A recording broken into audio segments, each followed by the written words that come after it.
linebacker preview. How are we feeling about this room?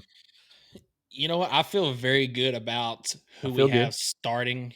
That's right. Who the top two deep would be. I feel very confident in that. And you got to start off with one of the guys that was at SEC Media Days yesterday Come for on. Tennessee. Talk about it. It's Arion Carter, man. And just A dog. the way Been that a dog.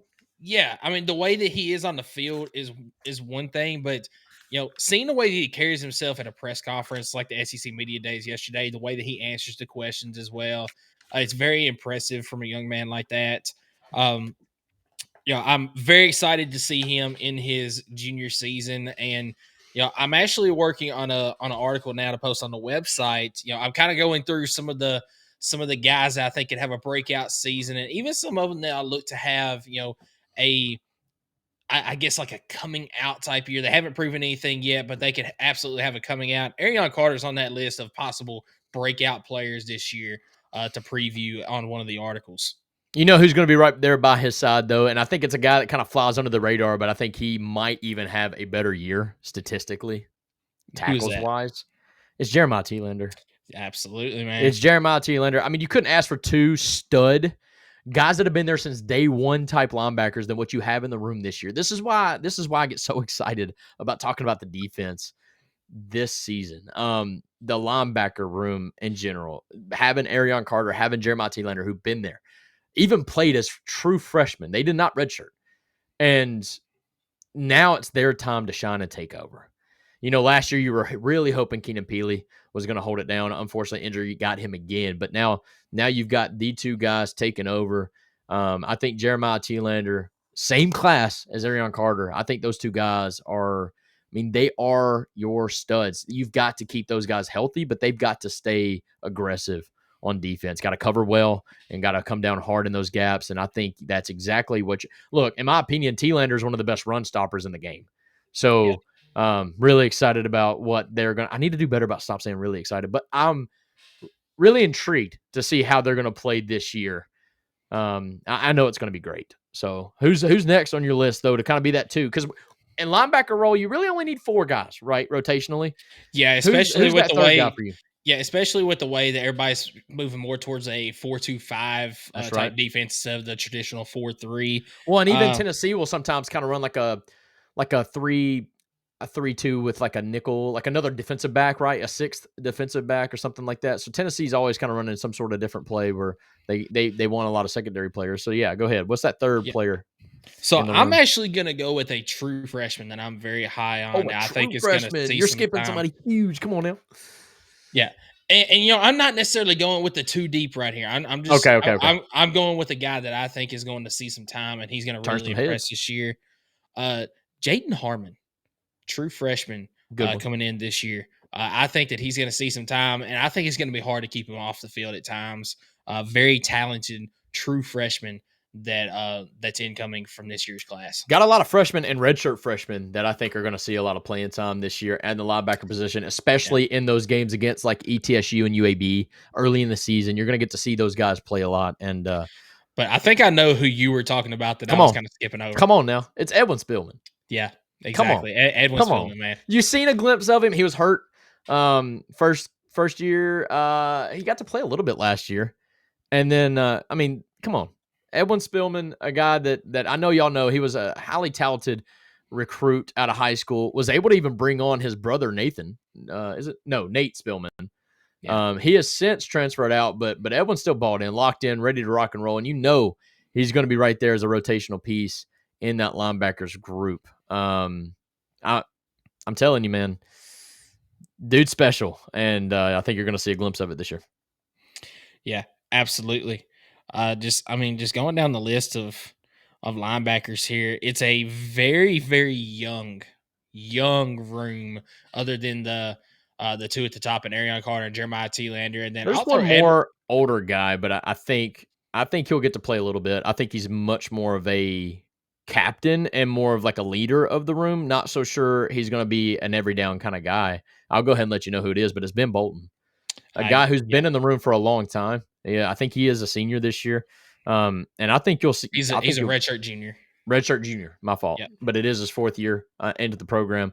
But like I said, I think a guy that may be in the 2 to 3 deep, but definitely going to be an anchor for this room that needs it because, like you said, it's a very young room.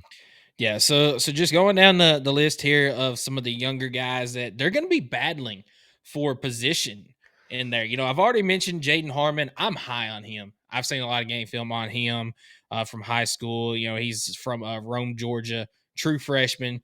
You also got redshirt freshman Jordan Burns, very talented kid as well. Go Just with the other Jaden. Come on now. Sorry, I'm going down the Jaden roster Perlot here. Yeah, Jaden Perlot. That's another one there. I mean, out of Buford, Georgia. lots The of talented guys. 6'4". I mean, a lot of our young linebackers are coming out of Georgia. You have Brendan Jaden Harmon. Ains. Is it Ains? ANES. I think it's Brendan Ains. Yep, Brendan Ains. I'm telling you again, another younger guy, but like this is what's crucial about this room. Ryan Scott, Greer Short, another couple guys, but they're your local guys.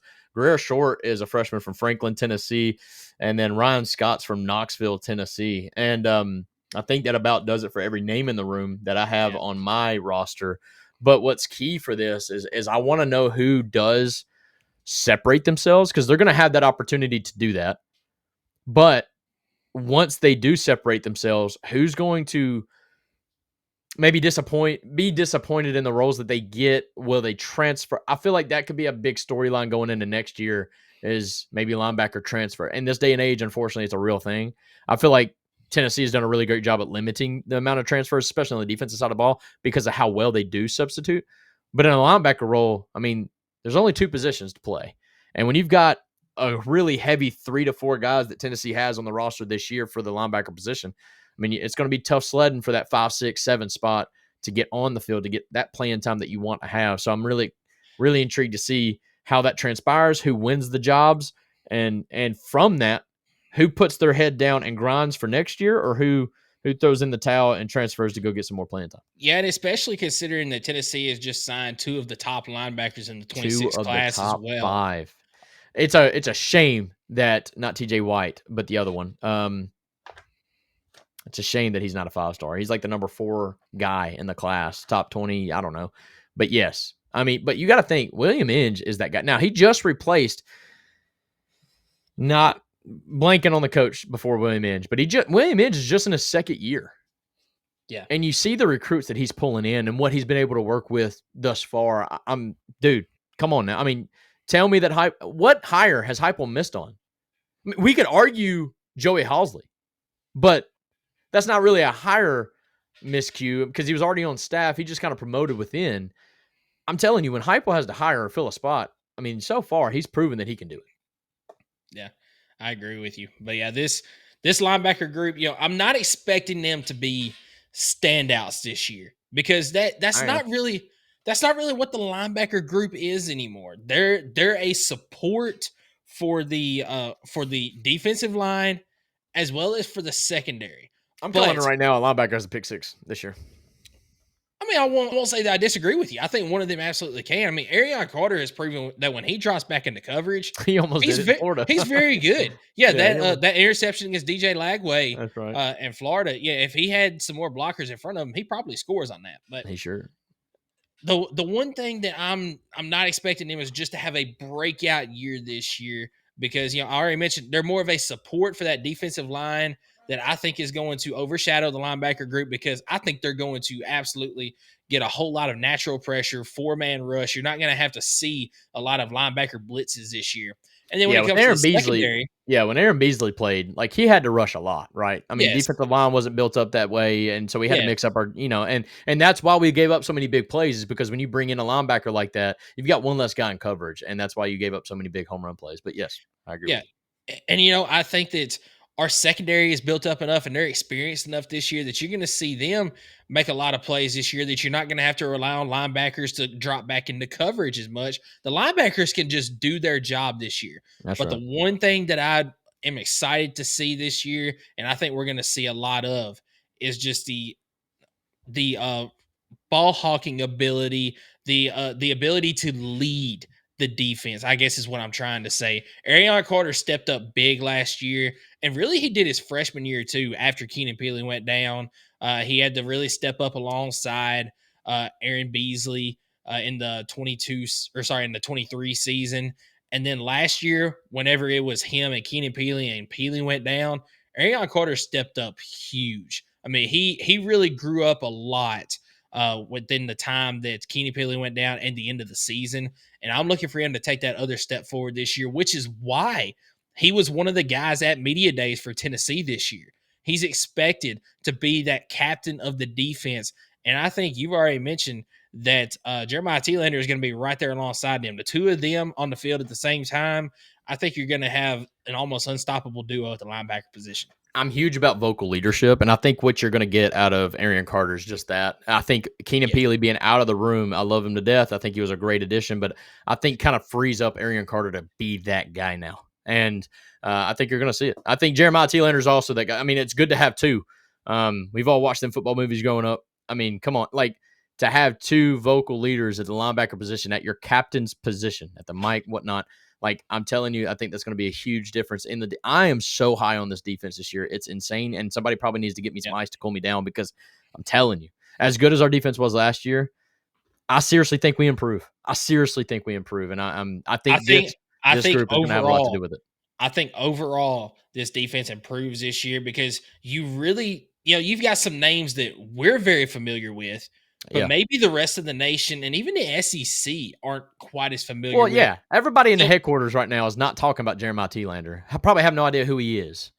And I think not everybody's talking about Joshua Josephs either. Now, he's probably the biggest name on the Tennessee defense, but nobody's talking about him as a number 1 overall draft pick like they were with James Pierce Jr. last year. But they're going to learn after this year. What Tennessee's doing is a lot like what you've seen out of Alabama in those years, a lot out of Georgia. I'm not comparing the teams in any way. I'm saying simply what Rodney Gardner and Tim Banks has done on this defense. They have learned to reload.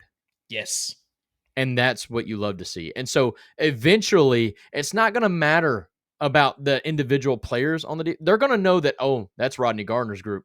They're going to be good. Doesn't matter who's it. So I love what I'm seeing out of this defense. I think it's going to be a great time. Yeah, absolutely, man. So you got anything else on this linebacker position group before we move ahead to our Arkansas schedule prediction? I ain't got anything more to say. I think it's going to be, like I said, just stay healthy. I'm going to say that on every single position group preview that we have. But I do feel a little bit better about the depth of this position than I do of the offensive line position. So here's what I'll say about that. The depth is still concerning from the lack of experience. But it's the lack of experience. But I feel more comfortable with the talent coming into this linebacker the level group of the room, right? Than I do that offensive line group that we previewed last week. There's a lot of unknowns on the offensive line, still unknowns at the linebacker position. Putting a lot of eggs in the basket for David Sanders, Lance Hurd, those guys. I agree 100%. So, no, right on.